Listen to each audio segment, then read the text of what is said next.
With me is Blair from New Zealand. He's a technical manager in New Zealand. And one of the questions is the difference between tetraploids and diploids. Blair, how do you see, we've sometimes advocated mixing the two. Do you think that's a good idea? Yes, and it depends essentially. If you can manage the tetraploids right and not overgraze them, then 100% tetraploids is great. But if you're struggling with a little bit of management and have a tendency to overgraze, then a little bit of diploid, or half in terms of plant number, half diploid, that'll just protect the base of the tetraploids. The cows will come down and graze, and generally with a tetraploid they'll graze to here if you let them, but if there's a bit of diploid in there, they'll just start hitting their nose and they'll think, oh no, I'm not pushing myself too hard. So it actually extends the longevity and persistence of those pastures.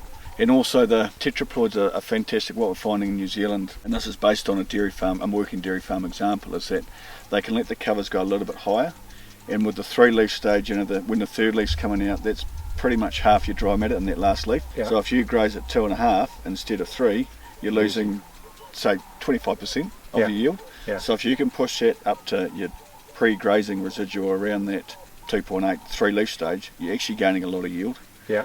And with tetraploids, it allows the cows to bring it down a lot easier. But with diploids, if you go over that 3 leaf, the base starts to get a bit brown and grey, and the stock actually don't want to graze too hard. So it's actually hard to hit your post-grazing residual. Okay. Yeah. So a combination of the two, diploid and tetraploid, it's sort of a best of both worlds in a way. We've talked about persistency, we've talked about the palatability of tetraploids, and with that palatability comes energy, ME. So a mixture basically is, as I said, the best of both worlds. It reduces the risk of overgrazing.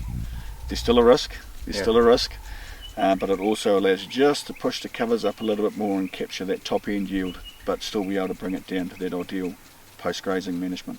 And we're seeing in this dairy farm in New Zealand, just changing that management to go to more 3-leaf stage target than say 2.5, extra 1.2 tonne.